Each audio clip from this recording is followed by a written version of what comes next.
Did you know? The world's first commercial typewriter was invented in 1868.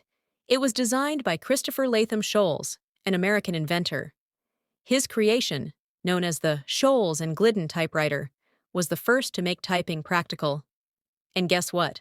This is where we got the QWERTY keyboard layout. Sholes invented it to prevent keys from jamming. That same layout is still used today in most keyboards worldwide. So next time you type, remember it all started with the Sholes typewriter.